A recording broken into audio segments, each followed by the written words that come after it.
Lo importante de esta clase para mí es de que ustedes puedan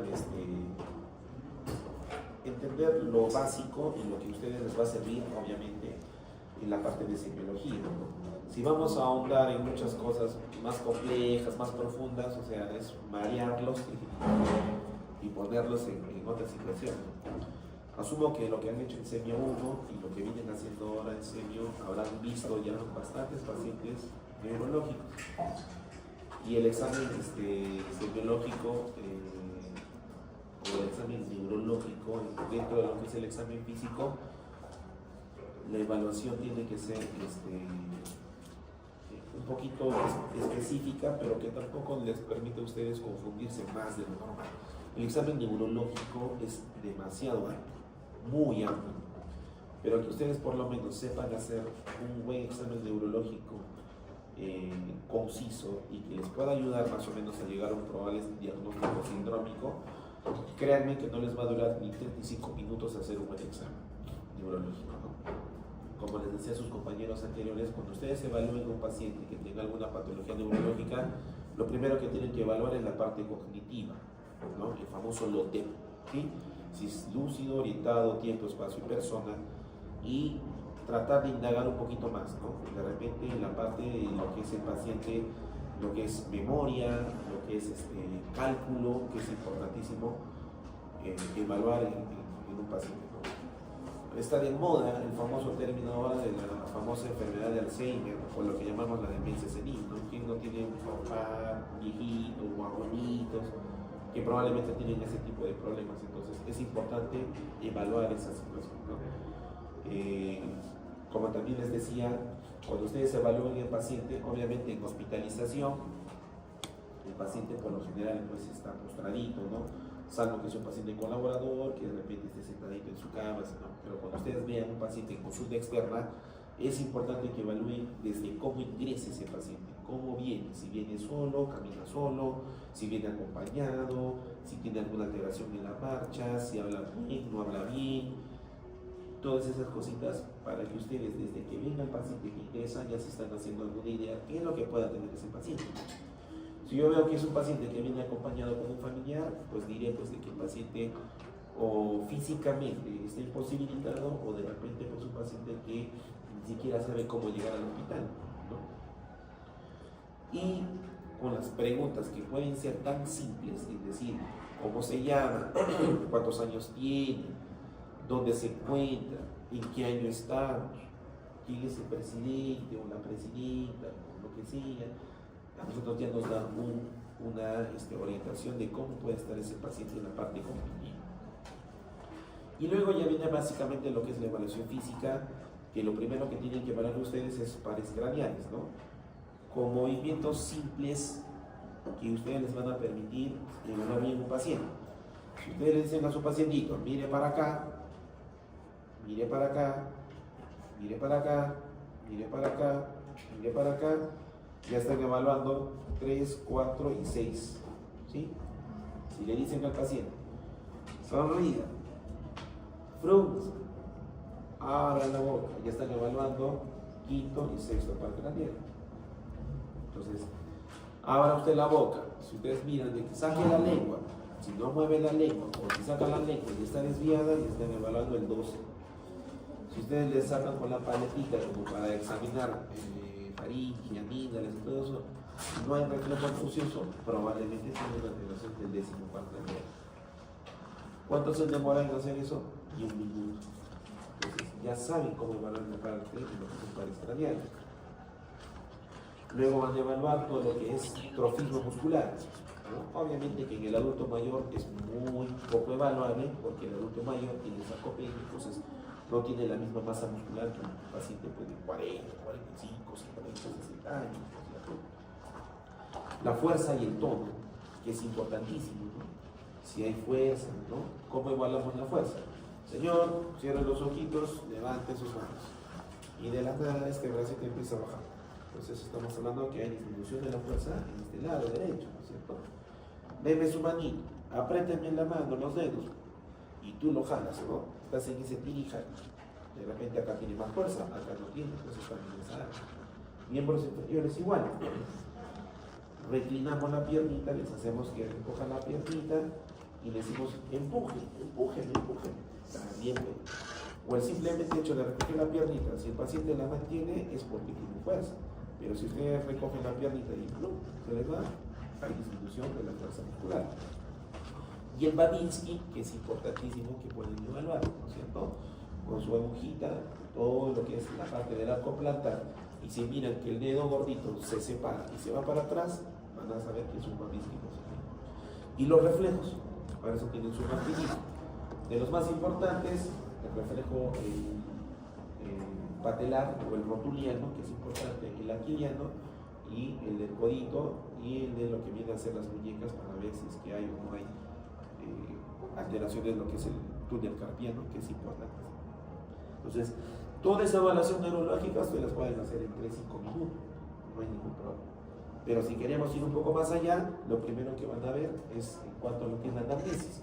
Si ustedes hablan bien con el paciente y les dicen cómo empezó su enfermedad, qué sintió y cómo fue yéndose en el transcurso del tiempo hasta que vino por emergencia o se hospitalizó, van a tener el 50% del diagnóstico de este paciente.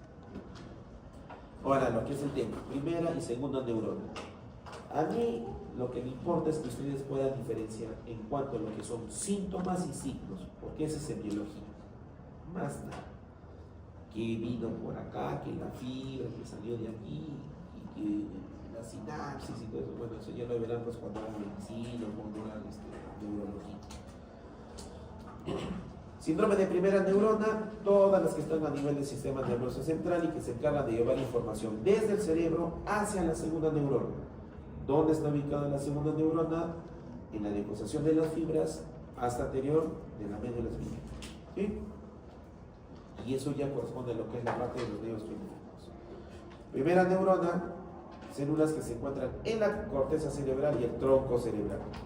Todo esto y esto. Son responsables de todo lo que son las señales nerviosas hasta antes de que se produzca la difusación de las fibras neuromotoras en el asta anterior de la médula. O sea, hasta acá es primera neurona y de acá para acá abajo ya es segunda neurona. ¿Sí? Nuestro sistema nervioso central completo, por decirlo así, ya lo saben que está compuesto por lo que es cerebro y médula espinal.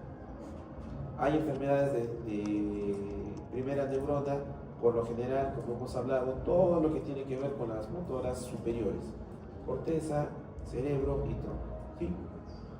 Segunda neurona, por lo general, y también parte de primera neurona, pueden haber enfermedades neurodegenerativas y lo veremos más adelante. Segunda neurona, lo que hemos dicho, todas las que están por debajo de la difusación de las fibras neuromotoras desde el asta anterior de la médula espinal. Por lo general son más periféricas, pero que también pueden afectar algunos núcleos de todo lo que es el tallo cerebral. Por eso que les decía que a veces es un poco complejo para que ustedes se den cuenta de que puede haber patologías que afecten a todo lo que es la parte neurosensitiva de primera neurona, pero de que hay algún componente a nivel del tallo cerebral que también pueden hacer alguna patología de segunda neurona. Pero nosotros enfoquémonos a lo que deben ustedes diferenciar en un paciente.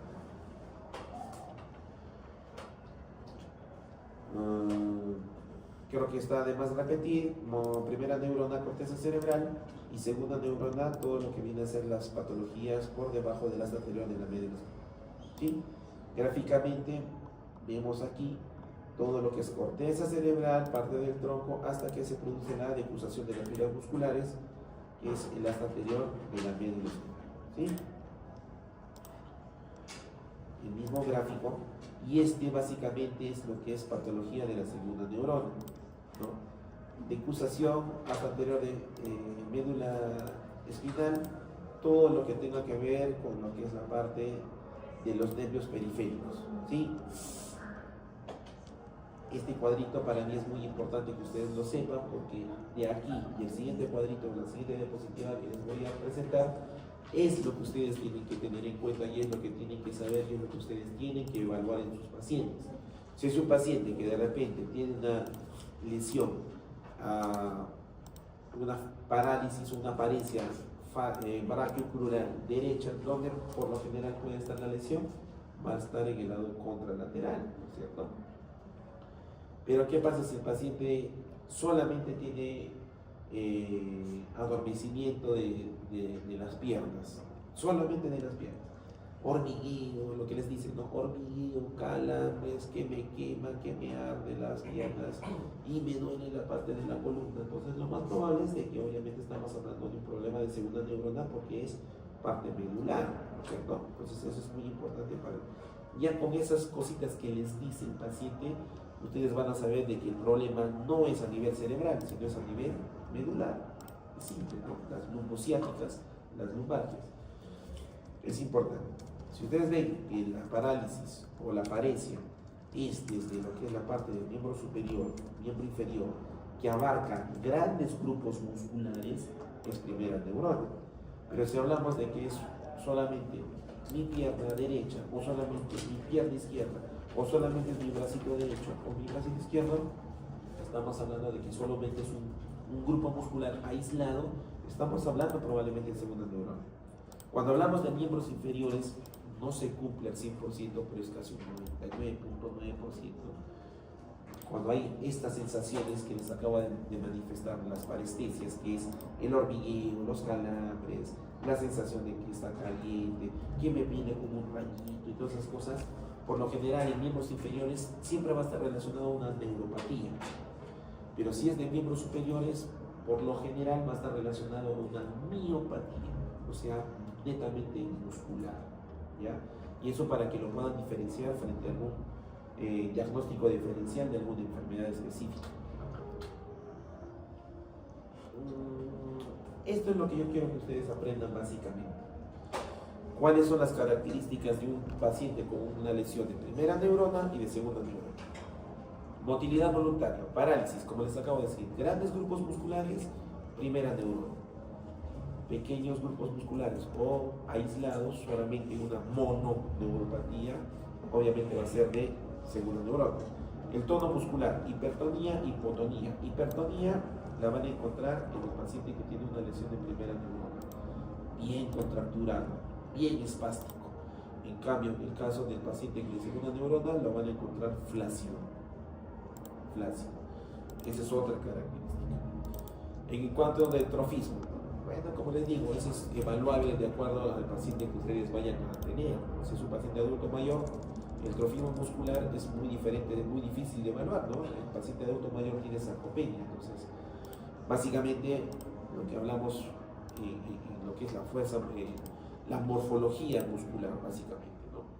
Los reflejos, que es importantísimo, como les comentaba, dentro de lo que es el examen físico neurológico, si es un paciente que tiene una hiporreflexia, yo sé que el ejemplo es un poquito común, no sé si lo habrán visto, pero el ejemplo más didáctico que yo he visto es, por ejemplo, no sé si habrán visto pues el chavo, el chapulín, ¿no es cierto?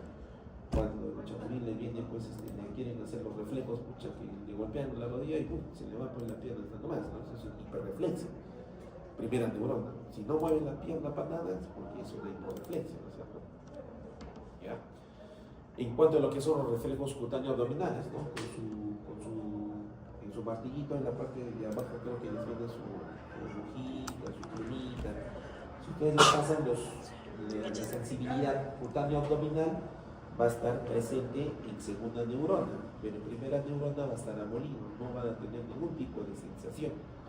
El Babinski, que era lo que les estaba comentando, ¿no? Que es muy importante, en la primera neurona va a estar positivo, en segunda neurona no lo va a sentir. Y una cosa que es bien importante, las fasciculaciones.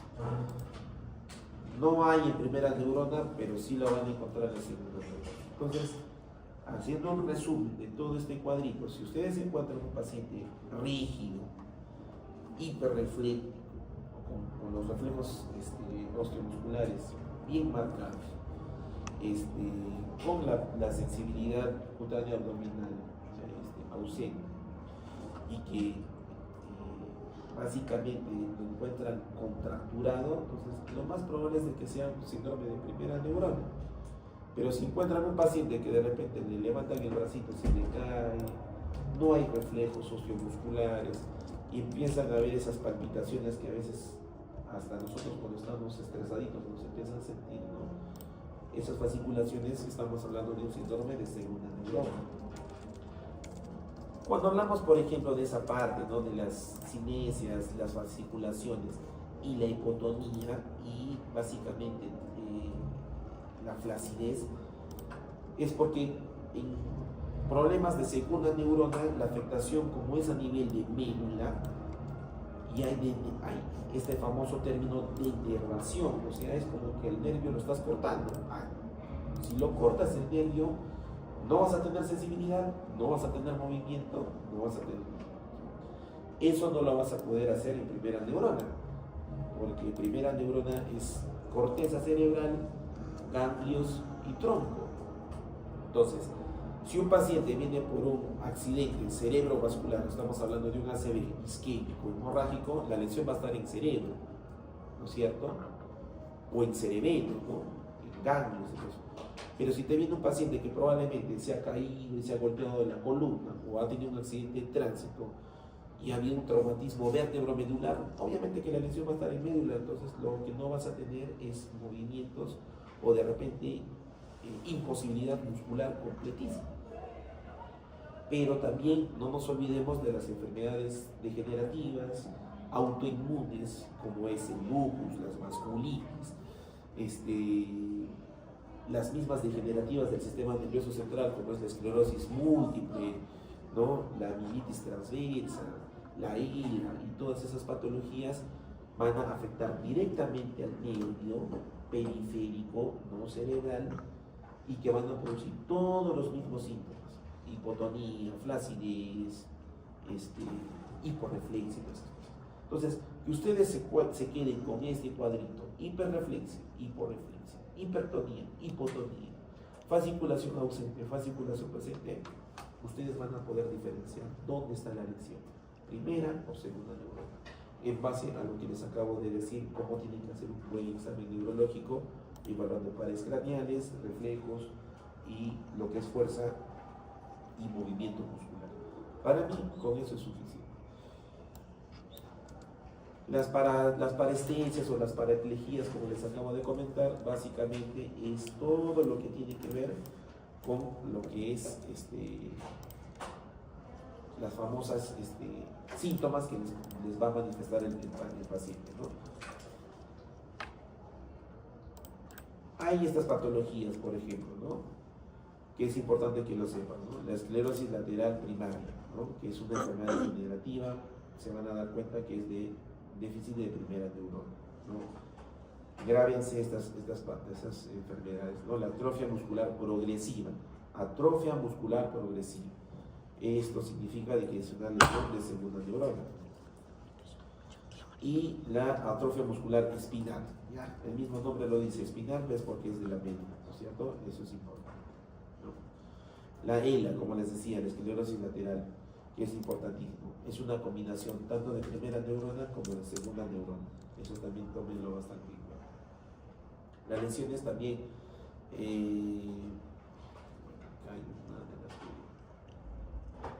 es importante que ustedes vean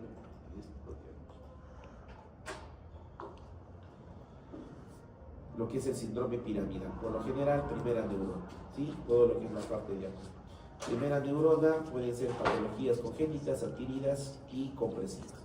Congénitas, van a encontrar pacientes que pueden estar por trastornos genéticos o las enfermedades cerebrales infantiles, traumatismo de cráneo, TECS, hemorragias subaracnoideas, hematomas subdurales, hemorragias intracerebrales, todas esas cositas es a nivel de lo que es primera neurona, ¿sí? Los ACVs, tanto hemorrágicos como isquémicos. Pero a nivel de segunda neurona, ¿qué es lo que vamos a tener más? Lo que son las lesiones compresivas. Pueden haber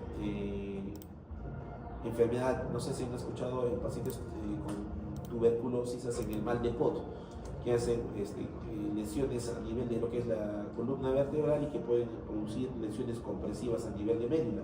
Pero también podemos encontrar pacientes que puedan tener abscesos cerebrales, un NM, los meningiomas, también pueden producir lesiones a nivel de primera neurona. Y acá es lo que les mencionaba, ¿no? Que cuando tenemos un paciente que probablemente tenga la lesión a nivel del lado, si lo vemos esta imagen, ¿dónde está la lesión? ¿Derecha o izquierda? Izquierda, ¿no es cierto? La parte afectada va a ser el lado derecho, ¿no es cierto? El Babinski, que es importantísimo para poder evaluar si es un problema piramidal o extrapiramidal, que también es importante. Como les decía, desde que ingresa el paciente hay que ver cómo camina. Por ejemplo, el paciente que viene con la marcha del segador es típico de qué paciente? Parkinson, ¿no es cierto? Es importante. Esta imagen para mí es importantísima. ¿Por qué? Porque ustedes van a ver que todo lo que es la parte de la columna vertebral, ya estamos hablando unas lesiones que son por debajo del asta anterior de la médula espinal. O sea, estamos hablando de síndrome de segunda neurona, ¿no es cierto? Pero cuando evalúen a tu paciente, si ustedes ven que es un paciente cuadripléjico, lo más probable es de que la lesión esté por encima de la cuarta cervical. Si ustedes ven que de repente el paciente sí puede movilizar los hombros, pero la manito no le funciona, ni las piernas, podemos hablar de que sigue siendo una lesión de la columna cervical que probablemente esté comprometiendo solamente a partir de la sexta vértebra cervical. Un paciente que no va a tener reflejos cutáneo-abdominales y que no siente de acá para abajo, lo más probable es de que la lesión sea a nivel dorsal.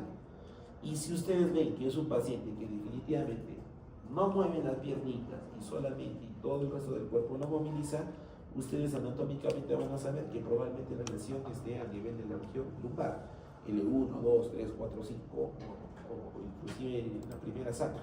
Eso es muy importante que ustedes lo puedan. Como les decía, puede haber paraparesia o monoparesia, paraplegia o monoplejía, ¿no? Y por lo general esto está más, si hablamos de miembros superiores, más vamos a hablar de una miopatía, y si hablamos de miembros inferiores, vamos a estar hablando un poquito más de lo que es la poli o la neuropatía. Dentro de lo que es la parte del sistema extrapiramidal, porque nos olvidamos a veces de que una lesión neurológica solamente nos enfrascamos en que es el ACV, si puedo mover el brazo, si no puedo mover el brazo, si nada. Pero hay muchas patologías neurológicas en las que están los movimientos involuntarios, ¿sí? El temblor, los tics, las convulsiones tónico-clónicas son movimientos involuntarios. Estamos hablando del sistema extrapiramidal, que por lo general es ganglios basales. Básicamente es las zonas donde más van a ver que están afectadas. Ojo, pueden haber accidentes cerebrovasculares a nivel de ganglios basales que puedan presentar alguno de estos síntomas. Sí, siempre al 100% no, porque si hablamos de un paciente que pueda tener un ACV en ganglios basales, no llega irrigación a esa parte del cerebro, no significa de que vaya a tener ese tipo de manifestaciones. Puede tener las normales, las paresias, las parestesias, pero la aparición de estos movimientos sí nos pueden decir de que probablemente la lesión esté en esta zona. Sí, es importante.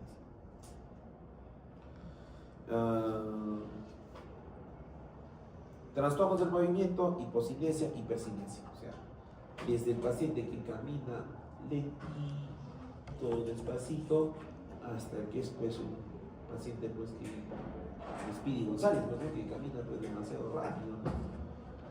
Y lo más importante es la parte de la postura, ¿no? Van a encontrar el paciente de que está bien dispuesto, el paciente que va a caminar así, despacito, ¿no?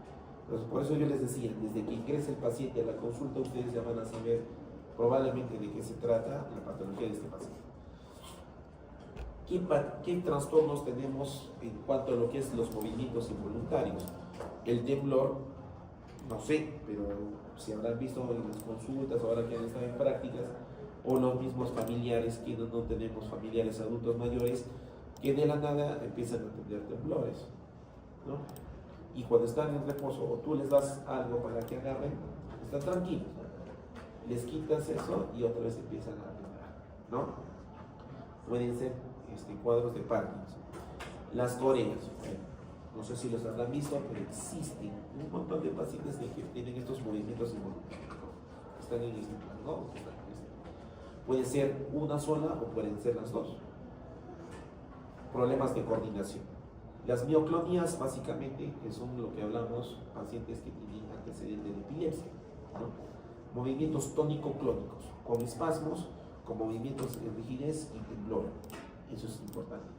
Los famosos tics, que por lo general se manifiestan o se ponen un poquito más evidentes frente a algún estímulo externo, ¿no? Si es un paciente que de repente tiene un examen, pues no sé qué es, en biología, tercera fase para salvar el curso, ¿no? Y de repente primera y segunda fase no es nada tan bien, y el examen pues les vienen unos casos clínicos brutales, se pone ansioso, se pone desesperado, y en esa desesperación empieza a tener pues, sus problemas que mueven el cuello cortando, los famosos tics, que generalmente pueden estar presentes, pero que se exacerban de repente frente a algún estímulo externo, ¿no? Pacientes ansiosos, pacientes con trastornos de hiperactividad, pacientes con trastornos obsesivos compulsivos, etcétera, etcétera. Pero, ¿dónde están la lesión en este tipo de patologías? Como les digo, básicamente en lo que son ganglios basales, ¿ya? Acabamos de mencionar y acabamos de hablar un poquito de lo que son los temblores, que por lo general, como les digo, ¿no? Si el paciente está en reposo y tú le das algo, no va a tener el temblor. Le quitas y van a empezar los temblores. Eso es importantísimo que lo tengamos, ¿cierto? En cuenta. ¿Sí? Ahora, cuando hay el temblor de reposo, obviamente, como les decía, los músculos a veces empiezan a actuar de una manera completamente involuntaria, ¿sí?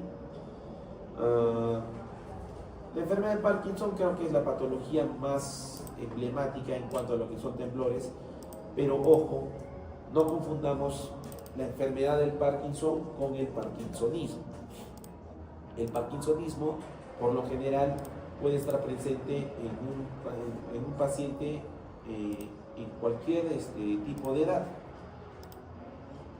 y por lo general está relacionado a algún efecto externo, ya sea físico, ya sea emocional, ya sea farmacológico principalmente, que es lo que puede producir el parkinsonismo. Que sí, son los temblores, pero que es precedente de algún factor externo. En cambio, la enfermedad de Parkinson es más en el paciente adulto mayor, más que todo en el adulto mayor, y que no tiene ningún tipo de relación con algo externo que haya podido haber pasado. Es algo que viene así, sin ningún tipo de antecedente, para que ustedes puedan diferenciar lo que es parkinsonismo a lo que es Parkinson, ¿ya? Como ustedes ven, dice temblor postural, que es la prueba de confrontación, ¿no? Cuando le dices, estire los bracitos, pum, pum, pum, pum, y empieza a temblar. Coordinación, le dice, mire acá, ponga su dedo acá, cierre los ojos, abra, cierra, cierra. Pues de repente el paciente está en este plan, se va para acá, se va para acá, se va para acá, entonces hay un problema de coordinación. Eso también es importante que ustedes lo pueden evaluar en este tipo de pacientes. Las coreas son movimientos excesivos, irregulares, sin propósito, bruscos. Las coreas sí son un poquito más, no sé si habrán visto algún paciente con corea, ¿no? Pero son estos pacientes que tienen estos movimientos de la nada, ¿no? Están en este plan, que obviamente pueden exacerbarse frente a algo también externo, pero por lo general tienen estos tipos de movimientos ya marcados. Pueden haber patologías infecciosas que puedan alterar este tipo de patologías, sí, ¿no? Como lo que es el famoso estreptococo beta-hemolítico del grupo A, que no solamente produce estas alteraciones a nivel del sistema nervioso central, sino inclusive a nivel de lo que es la parte renal, ¿no? Y que solamente es por un simple resfrío, que se convierte en una faringoamigdalitis estreptocócica. Miren, La corea de Huntington creo que es la patología más común y que no es una enfermedad que sea adquirida, tiene mucho más que ver con una patología genética, ¿ya? El balismo es casi similar a lo que es la hemicorea, pero ¿por qué le dicen balismo? Ustedes habrán visto, los lanzadores de bala hacen esto, ¿no es cierto? El balismo es así, ¿no? El paciente está así, extiende su brazo, está así, extiende su brazo. Son patologías también que son de movimientos involuntarios. Las mioclonías básicamente tienen que ver con el paciente que tiene epilepsia, ¿no? Espasmos, como les digo, con movimientos marcados. Entonces es importante que ustedes sepan diferenciar lo que es la parte de la hipotonía y la hipertonía y la hipotonía. Si hablamos de hipertonía, vamos a hablar de enfermedades de primera neurona, como les decía, Parkinson, extrapiramidal, piramidal y primera neurona, sí. Corea de Huntington, que tiene más que ver con esta parte de la flacidez y de movimientos involuntarios, y que hay hipotonía muscular, estaríamos hablando pues de una patología de segunda neurona, básicamente, ¿no? Y como les decía, esto es lo que ustedes tienen que aprender, hacer una buena anamnesis, preguntar cómo empezó, cómo progresó, qué síntomas fueron y cómo terminó, ¿no? Hasta que el paciente llegó a sus manos, ya sea en emergencia o ya sea en la consulta externa. De su anamnesis van a sacar el 50% de lo que es el diagnóstico. Y en el examen físico, que es lo que les acabo de resumir en 3-5 minutos, parte cognitiva, evaluación de pares craneales, todo, fuerza muscular y reflejos, y sensibilidad, ustedes van a poder llegar a un buen diagnóstico. ¿Dónde está la lesión? Si es hiperreflexia, si es hiporreflexia, si hay hipertonía, si hay hipotonía, si hay fasciculaciones, si no hay fasciculaciones, si hay Babinski positivo, si no hay Babinski positivo, ustedes van a poder evaluar si es primera o segunda neurona. Simple con eso. No se olviden de esos grafiquitos porque es muy importante. Apoyo diagnóstico. ¿Qué es lo que ustedes van a pedir en estos pacientes? Definitivamente, si es un paciente neurológico, es una tomografía a lo más específico, que es una resonancia magnética. Si es un paciente que viene por estas parestesias o paresias, pues pediremos una electromiografía para ver lo que es la parte de la actividad neuromuscular.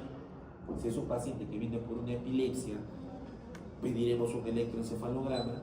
Y la parte laboratorial no la podemos obviar, como les decía, ¿no? Si es un paciente joven, mujer, que de repente viene por un ACV, probablemente sea un trastorno de coagulación, entonces hay que pedir todo lo que es la parte hematológica, ¿no? El hemograma, la glucosa, si es un paciente diabético que tiene todo el derecho a hacer un ACV, paciente diabético,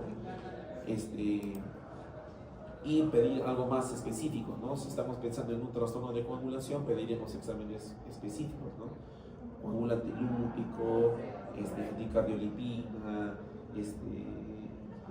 todo lo que es la parte de factores, ¿no? Enfermedades que son genéticas, como les digo, ¿no es cierto? Habrá pues que pedir pues alguna evaluación genética, porque ya estamos yendo a una cosa ya muy amplia, pero que ustedes cuando vayan de repente a hacer su serum, cuando sean internos o cuando hagan su serum, tienen que pedir lo más básico, ¿no? Y eso les va a servir bastante, ¿no? En parte laboratorial y parte imaginológica, al menos si están en un centro de mejor resolución. Pero yo quiero que por favor se queden con este cuadrito, porque al menos si a mí me toca hacerles preguntas, yo les voy a hacer preguntas ya, porque para mí eso es lo más importante. Y una cosa que yo sí les pido, por favor, cuando evalúen a sus pacientes y vayan a hacer el examen neurológico, no se olviden, porque la parte neurológica no solamente está dentro de lo que es el examen físico de neurología. Cuando ustedes evalúan al paciente en lo que es estado general, ustedes siempre le preguntan al paciente cómo está, si les ayuda, les colabora o no les colabora en el examen. Desde ahí ustedes ya van a empezar a tener en cuenta si este paciente tiene alguna patología o no tiene alguna patología neurológica. Nunca se olviden de que la parte osteomuscular va de la mano con la parte neurológica, porque ustedes van a evaluar reflejos, tono y fuerza muscular, al margen de lo que ustedes evalúen, lo que es la parte de pares craneales, la parte cognitiva que yo mencionaba. Y por encima de todas esas cosas, cuando ustedes evalúen a su pacientito, La parte neurológica es la que ustedes más maniobras van a pedir, porque cuando ustedes evalúan abdomen solamente van a hacer un Murphy para ver vesícula, o van a ver un Bloomberg si quieren descartar apendicitis, o un puño de percusión lumbar, o punto renal si quieren descartar litiasis renal, qué sé yo. Pero cuando ustedes hagan un examen neurológico van a necesitar la participación del paciente. Nunca olviden que ustedes van a ser médicos, y nunca olviden que ustedes están tratando con personas. No son ingenieros, no son mecánicos, no son panaderos ni nada. Son médicos y ustedes están tratando con personas. Cuando ustedes ya sean médicos van a tener miles de personas que van a estar a su disposición. Probablemente sus papás, probablemente sus hermanos, probablemente sus primos, probablemente yo voy a estar en sus manos. Entonces, la calidad humana está por encima de todo. Cuando ustedes vayan a evaluar a un paciente, buenos días, buenas tardes, por favor, lo vamos a evaluar, vamos a pedirle que por favor me ayude y me colabore. Siempre para que tengan la mejor predisposición de que el paciente pueda colaborarles con ustedes, y ustedes puedan hacer un buen análisis y puedan hacer un buen examen físico. Nunca se olviden de esa parte. ¿Ya? Listo, chicos. Si se quedan con ese cuadro, van a sacar 20. Listo. ¿Alguna preguntita? ¿No? Les estoy dejando mis diapositivas por si acaso acá en el escritorio para que lo puedan guardar. ¿Ya? Gracias, chicos. Cuídense mucho.